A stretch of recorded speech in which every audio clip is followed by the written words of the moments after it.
Advocate Sajid Babu, Trinamool Congress പ്രതിനിധി. നിങ്ങൾ ഞങ്ങളെന്തോ മറുപടി പറയുന്ന ആളുകൾ അപ്പുറത്ത് ചോദ്യം ചോദിക്കുന്ന ആളുകളാണെന്ന് പറഞ്ഞുകൊണ്ടാണ് പരസ്പരം ചോദ്യം ചോദിക്കുകയും മറുപടി പറയുകയും നല്ല മറുപടി പറയാൻ കഴിയുന്നവരും അതിൻ്റെ ആത്മവിശ്വാസത്തിൽ മുന്നോട്ട് പോകുന്നവരുമാണ് ഞങ്ങൾ എന്നാണ് സൂചിപ്പിച്ചത്. ഞങ്ങൾക്കിപ്പോൾ പ്രശ്നമൊന്നുമില്ല, ഞങ്ങൾ തികഞ്ഞ ആത്മവിശ്വാസത്തിലാണ്, നല്ല സന്തുഷ്ടമായി തന്നെ ഞങ്ങളുടെ പ്രവർത്തനം മുന്നോട്ട് പോയിക്കൊണ്ടിരിക്കുകയാണ്. ശരി. അഡ്വക്കേറ്റ് സാജിദ് ബാബു, ഇപ്പോൾ ഞാനാണ് എല്ലാം ഉന്നയിച്ചത്, പ്രതിപക്ഷം അത് ഏറ്റുപിടിക്കുകയായിരുന്നു എന്നാണ് പി വി അൻവർ പറയുന്നത്. ഇപ്പോൾ RSSുമായി ADGP MR അജിത് കുമാറിന്റെ കൂടിക്കാഴ്ചയായാലും MR അജിത് കുമാർ എന്ന പേര് പറഞ്ഞത് യഥാർത്ഥത്തിൽ പി വി അൻവറാണ്. അതിനു മുമ്പ് പ്രതിപക്ഷ നേതാവ് പേര് പറയാതെയാണത് വാർത്താ സമ്മേളനത്തിൽ പറഞ്ഞിട്ടുള്ളത്. ശരി, ആ പേര് പറഞ്ഞു. അതിനുശേഷം ഓരോ വിഷയവും ഞാനാണ് ഉന്നയിച്ചിട്ടുള്ളത്. ഈ മലപ്പുറവുമായി ബന്ധപ്പെട്ട് മുഖ്യമന്ത്രി ഇങ്ങനെ ഒരു അഭിമുഖം നടത്തിയത് കാര്യത്തിലെ കാര്യങ്ങൾ എടുത്തു പറഞ്ഞത് താനാണ് എന്നൊക്കെ അവകാശവാദം ഉന്നയിക്കുന്നുണ്ട്. ഇപ്പോൾ CPMന്റെ മറുപടി കണ്ടല്ലോ. ഇതിലെന്താണ് തൃണമൂൽ കോൺഗ്രസിന് പറയാനുള്ളത്? അല്ല, താമി തിരോധനവുമായി ബന്ധപ്പെട്ടുകൊണ്ട് കോഴിക്കോട് മുതലക്കുളം മൈതാനിയിൽ ശ്രീ PV അൻവർ പങ്കെടുത്ത പൊതുയോഗത്തിലാണ് ഹിന്ദു പത്രം ഉയർത്തിപ്പിടിച്ചുകൊണ്ട് ആദ്യമായി ഈ അഭിമുഖത്തെക്കുറിച്ച് വിമർശനം ഉന്നയിക്കുന്നത്. നമുക്കറിയാം, മലപ്പുറം ജില്ലയിലെ ഒരു സ്ഥലമാണ് കരിപ്പൂർ വിമാനത്താവളം. കരിപ്പൂർ എയർപോർട്ടിലെ സ്വർണ്ണവേട്ട എന്നല്ല, മലപ്പുറം ജില്ലയിലെ സ്വർണ്ണവേട്ട എന്നാണ് മുഖ്യമന്ത്രി ബോധപൂർവം ഉപയോഗിച്ചിട്ടുള്ളത്. അത് കഴിഞ്ഞ പാർലമെൻറ്റ് തെരഞ്ഞെടുപ്പിന് ശേഷം CPIMന് സംഭവിച്ചിട്ടുള്ള CPIMൻ്റെ മുസ്ലിം വിരുദ്ധ സമീപനം, ആ സമീപനത്തിൻ്റെ ഭാഗമായിക്കൊണ്ട് അവർ ഉയർത്തിയിട്ടുള്ളതാണ്. പാർലമെൻറ്റിന് തെരഞ്ഞെടുപ്പിന് മുമ്പും ശേഷവും രണ്ട് സ്വഭാവമാണ് ന്യൂനപക്ഷ സമുദായത്തോട് ഇവിടുത്തെ LDF ഗവൺമെൻറ് സ്വീകരിച്ചിട്ടുള്ളത്. പാർലമെൻറ്റ് തെരഞ്ഞെടുപ്പിന് ശേഷം നിരവധി പ്രസ്താവനകളാണ് LDFൻ്റെയും മുഖ്യമന്ത്രിയുടെയും ഒക്കെ ഭാഗത്തു നിന്ന് മലപ്പുറം ജില്ലക്കെതിരായിട്ടും വിശിഷ്യ ന്യൂനപക്ഷ സമുദായത്തിനെതിരായിട്ടും ഉയർന്നു വന്നിട്ടുള്ളത്. ശരി,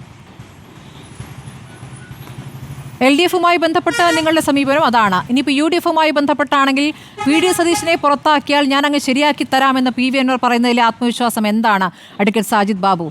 ഒന്നുകിൽ ആഭ്യന്തരം അല്ലെങ്കിൽ വനം വകുപ്പ്, ഇങ്ങനെയൊക്കെ ചോദിക്കാൻ തന്നെ എങ്ങനെ പറ്റുന്നു?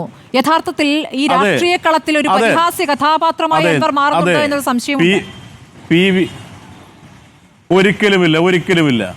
അത് ഭംഗ്യന്തരേനയുള്ള വിഷയങ്ങൾ ഉയർത്തുന്നതിൻ്റെ ഭാഗമായിട്ടാണ് വനം വകുപ്പും ആഭ്യന്തരവും പറയുന്നത്. അല്ലെങ്കിൽ ധനകാര്യ വകുപ്പോ റവന്യൂ വകുപ്പോ ഒക്കെ ഈ നാട്ടിലില്ലേ? ഈ കഴിഞ്ഞ 8 മാസക്കാലമായി പോലീസുമായി ബന്ധപ്പെട്ടാണ്. അതുകൊണ്ട് അവിടെ ഒന്ന് വൃത്തിയാക്കാൻ പോലീസുമായി ബന്ധപ്പെട്ടുണ്ട്. അതേപോലെ തന്നെ വന്യജീവി ആക്രമണം, അതുകൊണ്ട് എനിക്ക് വനം വകുപ്പ് വേണം. ഇങ്ങനെയാണോ കാര്യങ്ങളെ കാണുന്നത്? അത് ചോദ്യത്തിനുള്ള മറുപടിയാണ്. വന്യജീവി ആക്രമണവുമായി ബന്ധപ്പെട്ടുകൊണ്ട് ആണ് അത്തരമൊരു കാര്യങ്ങൾ ഉന്നയിച്ചത്. നിലവിൽ ഈ ഉപതെരഞ്ഞെടുപ്പ് സമയത്ത് ഈ രണ്ട് വിഷയങ്ങളെ ലൈവായി ഉയർത്തിക്കൊണ്ടുവരിക എന്നുള്ളത് തന്നെയാണ് PV അൻവർ ഇതുവഴി ഉദ്ദേശിക്കുന്നത്. അപ്പൊ താങ്കൾ ഉദ്ദേശിക്കുന്നത് എന്താണ് അഡ്വക്കേറ്റ് സാജിദ് ബാബു? ഈ വകുപ്പുകൾ ആഗ്രഹിച്ചിട്ടല്ല അൻവർ ഇത് പറയുന്നത്, ശ്രദ്ധ ക്ഷണിക്കുകയാണ് വിഷയത്തിലേക്ക്, അല്ലേ? ഈ വിഷയമൊന്നും ഇവിടെ ആരും ശ്രദ്ധിച്ചിട്ടില്ല. തീർച്ചയായും ഇവിടെ സ്വാഭാവികമായിട്ട് ഇതുമായി ബന്ധപ്പെട്ടുകൊണ്ട് മാധ്യമപ്രവർത്തകർ ചോദിക്കുന്ന സമയത്ത് ആഭ്യന്തര വകുപ്പ് വേണം, അതേപോലെ തന്നെ വനം വകുപ്പ് വേണം എന്ന് പറയാൻ കാരണം എന്താ? ഇവിടെ കേരളത്തിലാകെ ഇന്ന് ഏറ്റവും കുത്തഴിഞ്ഞു കിടക്കുന്ന രണ്ട് വകുപ്പുകൾ ഇതാണ്. ഈ വകുപ്പുകളെ വ്യക്തമാക്കി കൊണ്ടുപോകുക എന്നുള്ളതിൻ്റെ ഭാഗമായിട്ട് തന്നെയാണ് ഈ രണ്ട് കാര്യങ്ങൾ ഉന്നയിക്കുന്നത്.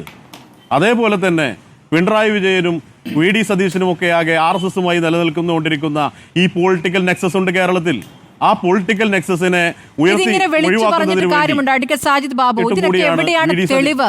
ഈ പൊളിറ്റിക്കൽ നെക്സസിന് എവിടെയാണ് തെളിവ്? ഓരോ ദിവസം ഓരോരുത്തർക്കെതിരെ ഭീഷണി മുഴക്കുക, വെല്ലുവിളി ഉയർത്തുക, തന്റെ കയ്യിൽ തെളിവുണ്ട്, താൻ സമയം വരുമ്പോൾ ഇതാ പുറത്തിറക്കും, നിലമ്പൂരങ്ങാടിയിൽ പ്രദർശിപ്പിക്കും എന്ന് പറയുന്നത് എന്ത് രാഷ്ട്രീയമാണ് സാജിദ് ബാബു? അല്ല,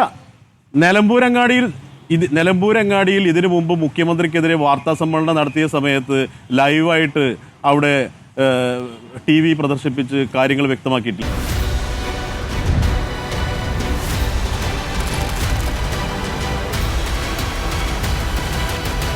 ഡിബേറ്റ് വിത്ത് സ്മൃതി പരുത്തിക്കാട്.